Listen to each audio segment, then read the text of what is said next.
Detroit, when the U.S. embarked on constructing the inaugural atomic bomb during the Second World War, it required a clandestine label. Thus, the Manhattan Project was born.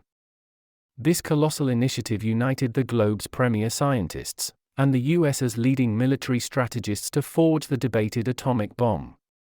This endeavor was initiated due to apprehensions that Germany was in the process of developing a nuclear arsenal, and there were suspicions of Hitler's intentions to deploy it. The unveiling of this covert, nationwide endeavor to the American populace post the nuclear devastation of Hiroshima and Nagasaki left many in disbelief. They were stunned to discover the existence of such an expansive, state-operated, confidential mission with infrastructure, finances, and manpower on par with the automobile sector. At the zenith of its operations, the initiative had 130,000 employees and had allocated $2.2 billion by the war's conclusion. The US's involvement in World War II in 1939, the iconic physicist, Albert Einstein, penned a letter to President Roosevelt. He highlighted contemporary studies which indicated that a chain reaction within a substantial uranium mass might produce enormous energy. Einstein elucidated that this could pave the way for the creation of incredibly potent bombs. He further suggested that a singular explosive device of this magnitude could obliterate a whole harbor, as cited by the U.S. Department of Energy. Einstein pressed for governmental backing in uranium studies, ominously highlighting that Germany had halted uranium exports and that its scientists were delving deep into uranium exploration. The Roosevelt administration responded with caution to Einstein's revelations, allocating only modest initial funding for isotope separation and research on chain reactions. For many, the concept of an atomic bomb remained a distant, uncertain possibility. Simultaneously, scientists at the Radiation Laboratory at the University of California, Berkeley, while examining uranium fission derivatives, identified another outcome, a novel, man-made transuranium element dubbed neptunium, having an atomic number of 93, which was birthed when uranium-238 absorbed a neutron and subsequently decayed. This breakthrough indicated the potential to amass considerable quantities of fissionable plutonium in a uranium stack or reactor, utilizing the abundant uranium-238, followed by its chemical extraction. This approach potentially seemed more cost-effective and straightforward than erecting isotope separation facilities. However, it was the Japanese offensive on Pearl Harbor in 1941, propelling the U.S. into the throes of World War II, that marked the nation's commitment to champion a comprehensive atomic bomb program. The Manhattan Project's inception. Given the project's sensitive nature, it was determined that the Army Corps of Engineers should oversee it. Thus, the Manhattan Engineer District was birthed, steered by Brigadier General Leslie R. Groves. The district functioned akin to a vast construction entity but with unparalleled magnitude and a heightened urgency. Distinctively, it involved the allocation of hundreds of millions of dollars into experimental methodologies. By the war's cessation, Groves and his team had funneled roughly $2.2 billion into research labs, settlements, and production amenities dispersed across the country. The imperative of confidentiality and the looming threat of significant mishaps necessitated that these production hubs be situated in isolated locations. Given the prevailing uncertainties about effective methods, two separate strategies were pursued to create a bomb. The first centered around isotope separation of uranium-235. Groves positioned the manufacturing sites for this separation at the Clinton Engineer Works, an expansive 90-square-mile tract nestled within the Tennessee Hills, to the west of Knoxville. It wasn't until post-war that the name Oak Ridge became the prevalent designation for the Clinton Reservation.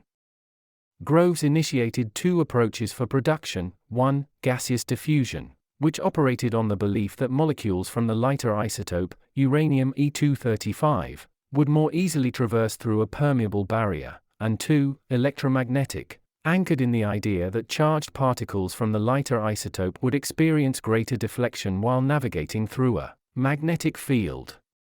Subsequently, in 1944, Groves greenlit a manufacturing facility leveraging a third technique, liquid thermal diffusion.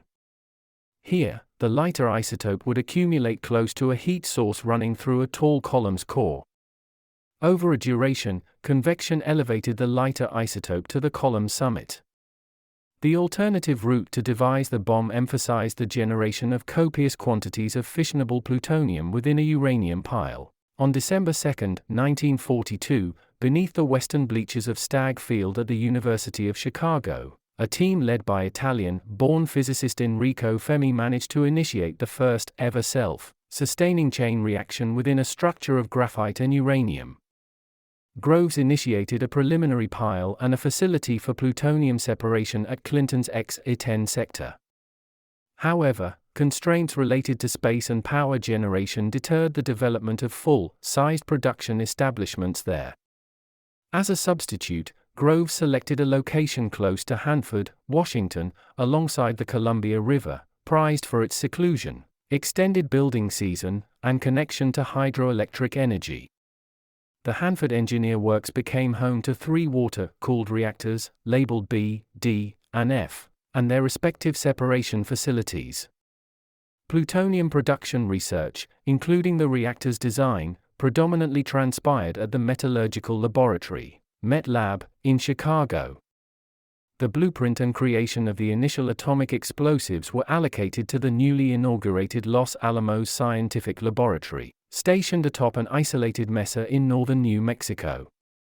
Guided by J. Robert Oppenheimer, this laboratory drew an impressive ensemble of academics from universities throughout the nation. The Trinity test and the deployment of the atomic bomb. Dubbed Trinity by Oppenheimer, the test explosion became the most forceful human-made blast up until that point. Exploded atop a steel tower standing 100 feet tall, the Trinity mechanism harnessed roughly 13 pounds of plutonium. This test represented the pinnacle of risk throughout the entire Manhattan Project. The test location, a barren desert region in Alamogordo Bombing Range northwest segment in southern New Mexico, was chosen for its isolation. The venue was several hundred miles distant from Los Alamos, and the closest non-project dwelling was about 20 miles off. During the detonation, scientists, workers, and other viewers were positioned nearly 6 miles away, shielded by protective barriers. There were underlying fears of a major calamity. Speculations ran among Los Alamos scientists about the potential ignition of the atmosphere, potentially wiping out the entire planet, but this was deemed highly improbable. Concerns related to the explosion, debris, heat, and intense light were minimal once one was adequately distanced from the epicenter. On July 16, 1945, the Trinity explosion lit up the New Mexico wilderness, producing a force equivalent to 21 kilotons. The explosion, occurring before dawn and temporarily blinding observers stationed 10,000 yards distant, manifested as a 2,000-foot-wide orb of orange and yellow brilliance. This was followed by a slender pillar that ascended and expanded into the iconic mushroom cloud. A few ranch households, overlooked during the Army's survey, faced substantial radiation exposure in the fortnight post-Trinity. Despite this, these families showed minimal evident harm. Livestock, however, weren't as lucky, exhibiting symptoms like skin burns, bleeding, and hair loss. As Stafford Warren, the head medical officer of the Manhattan District, reported to Groves, the test had teetered on the edge of peril. Although no residential areas inspected faced a lethal dose, he pointed out, the residue descent from varied cloud segments was potentially a grave threat across a strip nearly 30 miles broad stretching almost 90 miles northeastward from the location. In Warren's assessment, the Alamogordo venue was insufficient for replicating a test of this scale unless under highly specific scenarios. He suggested that for upcoming tests, a more expansive location should be chosen, ideally spanning at least 150 miles devoid of inhabitants. A mere 3 weeks post the Trinity explosion, on August 6, 1945, the untried uranium bomb, dubbed Little Boy, descended upon Hiroshima, Japan. Subsequently, the plutonium-based Fat Man was deployed over Nagasaki on August 9. Together, the two detonations claimed the lives of over 100,000 individuals and razed the two Japanese metropolises. What transpired after the Manhattan Project? While the actual Manhattan Project wrapped up in 1946, America's journey with nuclear armaments was just unfolding.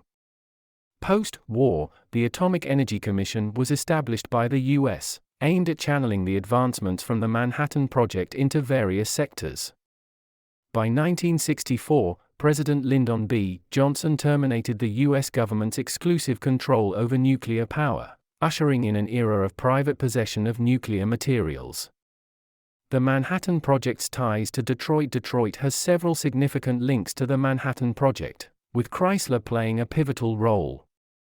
A lesser-known component of the Manhattan Project transpired within the Chrysler Corporation's precincts in Detroit, Michigan. As the K-25 facility in Oak Ridge, Tennessee set up operations to yield enriched uranium via the gaseous diffusion technique, there arose a need for innumerable expansive, cylindrical metallic casings, or diffusers, which housed the barrier medium for isotope separation. This massive task fell upon Chrysler when General Leslie Groves presented them with a $75 million agreement in 1943. Chrysler set up a command center at 1525 Woodward Avenue in central Detroit to supervise the clandestine Project X-100. With over 500,000 square feet needed for assembling and plating the diffusers, Chrysler overhauled its Lynch Road plant in Detroit. This revamp included the integration of an advanced air conditioning and filtration mechanism, ensuring nickel remained untainted. Initially, Chrysler's mandate involved utilizing solid nickel, a material resilient to uranium hexafluoride corrosion, for K-25's diffusers. Despite being relatively abundant, employing this metal would have depleted the entire nickel reserve of the U.S.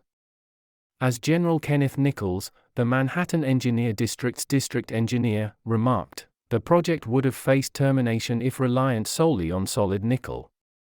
The global nickel supply was insufficient. Chrysler, as an alternative, suggested a fusion of thin nickel electroplated on steel, cutting nickel usage by roughly a factor of 1,000. Despite resistance from the Kellex Corporation under M. W. Kellogg Company, which was constructing K-25, and the gaseous diffusion inventors from Columbia University, Chrysler persisted. Remarkably, they pioneered a corrosion-defiant plating in just 2 months. Elaborating on the intricate process at Lynch Road, Chrysler's president K. T. Keller stated, the raw cylinders underwent machining, plating, and were fitted with heads and barrier tubes. They were sealed tightly, endowed with end parts, welded cohesively, and underwent leakage tests. The meticulous procedure called for several thousands of workers and involved drilling nearly 50 million exact holes in the end components. By World War II's culmination, Chrysler had shipped over 1,000 trainloads, constituting more than 3,500 diffusers, to Oak Ridge. These diffusers remained operational at K-25 until the 1980s. In a gratitude-filled letter to President Keller, General Groves articulated, only those intimately involved with the K-25 segment can fathom our reliance on you and your exceptional performance.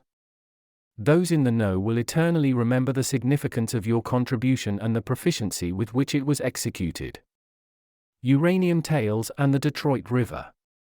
The latter is something that might ring a bell from recent news reports, the Canadian connection.